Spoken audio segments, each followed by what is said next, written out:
Okay, next we look into the next class of data link layer protocol. This is second class of protocols which are called sliding window protocols.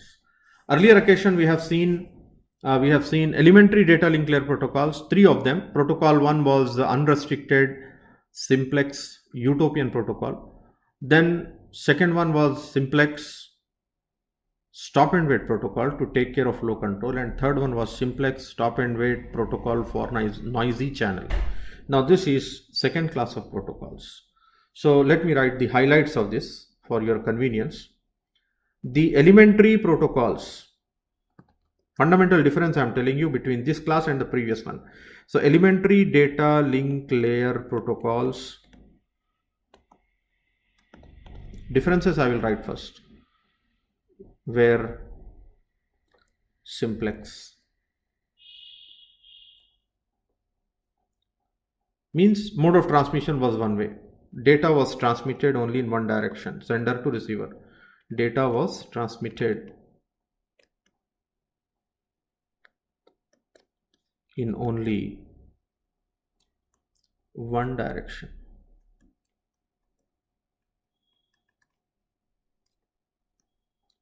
Okay.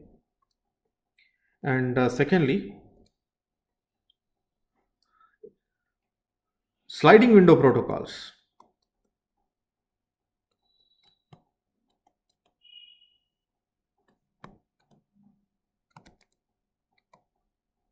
Are bidirectional. That means you transmit in both directions. Full duplex. These are half duplex.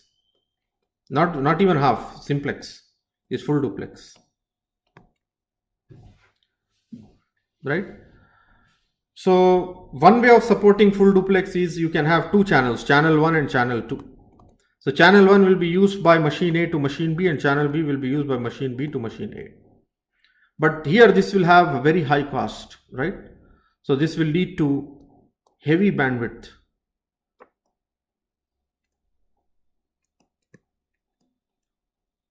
and high cost of transmission. Why? Because I will send one frame, this fellow will have to send the acknowledgement, and then this fellow will send the frame, this fellow will send separate. So separate acknowledgements by both A and B will lead to heavy channel bandwidth consumption. So to avoid this heavy channel bandwidth consumption of multiple acknowledgements being sent, we prefer to use a technique.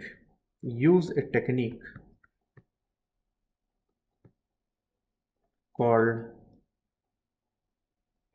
piggybacking. 2 mark or 3 mark question. What is piggybacking? In the next page I will write the definition of piggybacking. What is the idea behind piggybacking? You should understand. Piggybacking. The technique of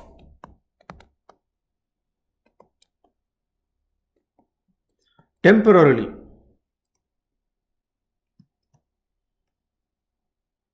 delaying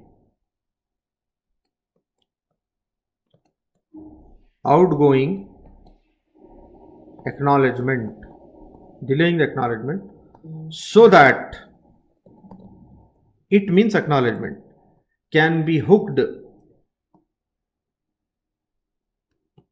onto the next outgoing data frame. I'll explain by means of example, don't worry. Right? So this will lead to better use of channel capacity.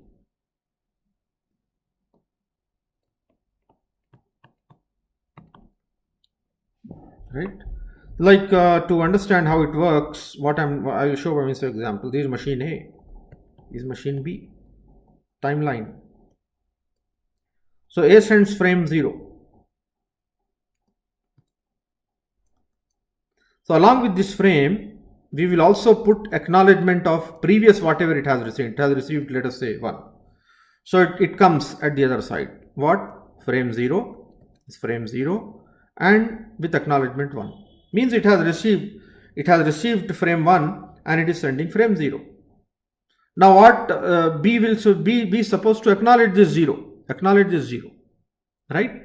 Acknowledge 0 and it has to send its own frame. Earlier it has sent frame 1 for which it got acknowledgement. Now it should send frame 1.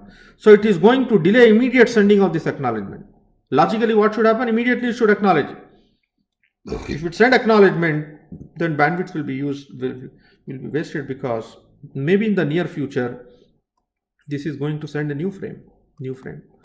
So what will be the sequence number in this frame? It has already sent 1 which it got acknowledgement, so therefore it will send 0. And it has received, for example, it has received what you say, frame 0, so therefore it should acknowledge that. So it is saying like acknowledgement 0. So sending the next frame is 0, acknowledging 0 which it has received. So it will send it. So this will arrive with packet number 0, frame number 0 and acknowledging 0. Right? So it is sending frame 0 and acknowledging that whatever frame 0 you have sent earlier, I am acknowledging it. So now it will send again. So this is the concept of piggybacking. So a technique of temporarily delaying the acknowledgement and sending the acknowledgement in the next data frame. This is the acknowledgement. This is called piggybacking. It is getting a free ride. Instead of sending a separate acknowledgement for the frame that I have received, sending a separate acknowledgement packet on the same next data frame which is sent by this machine B, we are hooking this acknowledgement of the previous received frame. Hooking. This technique is called piggybacking. Right? So the advantage is I am avoiding sending of separate frame or in the form of acknowledgement frame back to the sender. That is called piggybacking. So all these sliding window protocols will use the technique of piggybacking. Then what is the major issue with piggybacking? Suppose if the machine B does not have any next frame to send, then how long should it wait for the acknowledgement? Otherwise, if I don't send the acknowledgement, then I may get a retransmitted frame from machine A, which will again lead to problem. So what are the important highlights of sliding window protocol? I will write it down here.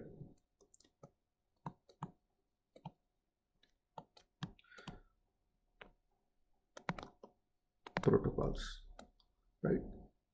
Point number 1, they are bidirectional. Both machines will have data frames to send bidirectional. Full duplex communication. Right? So here the buffering requirements, they differ.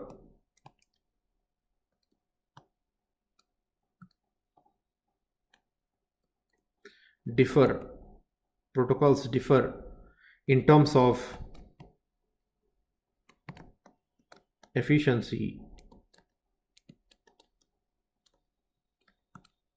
complexity, and buffer requirements.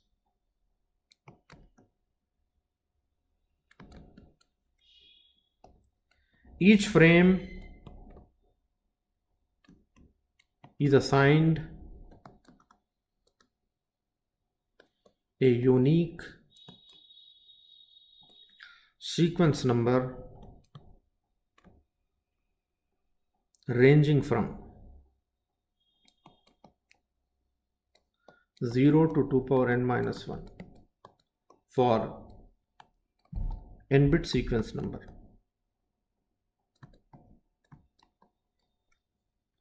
Okay, n bit sequence number. Like if I use n is equal to 1, I will have only 2 sequence numbers 0, 1.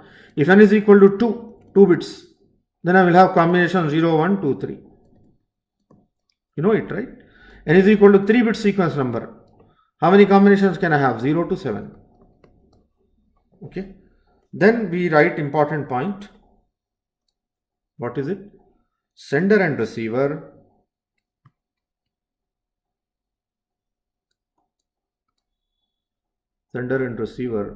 maintains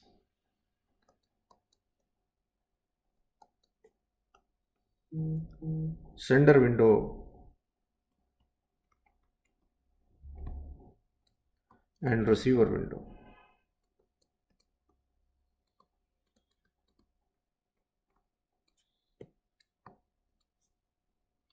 Corresponding, I will make you understand this, corresponding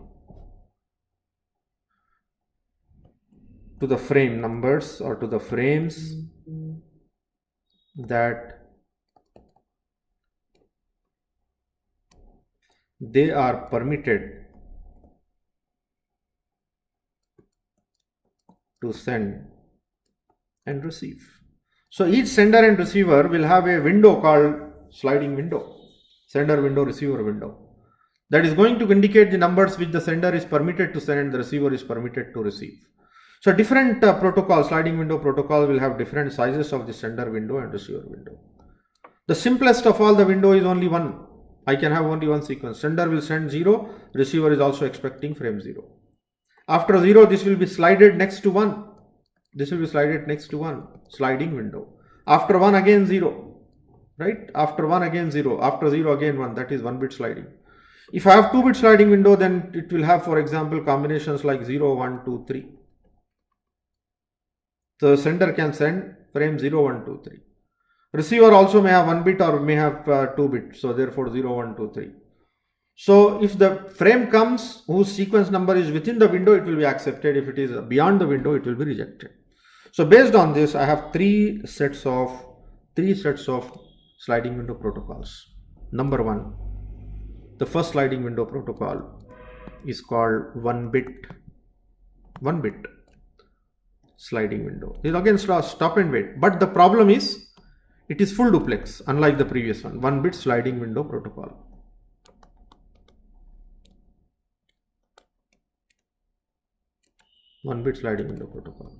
Second is called protocol using go back N.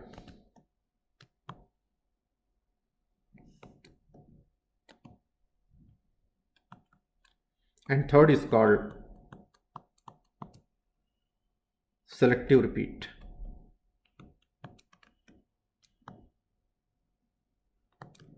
Sliding window protocol.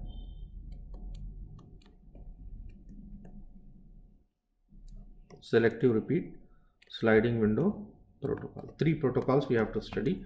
So in the next video, we will discuss about these 3 protocols, and all of these you have to implement in the lab for your better programming abilities. And with the completion of these 3 protocols, the data link layer will get over, and after that we'll start the last part of unit 2, which is called medium access control. All right, so next video we'll discuss these 3 protocols.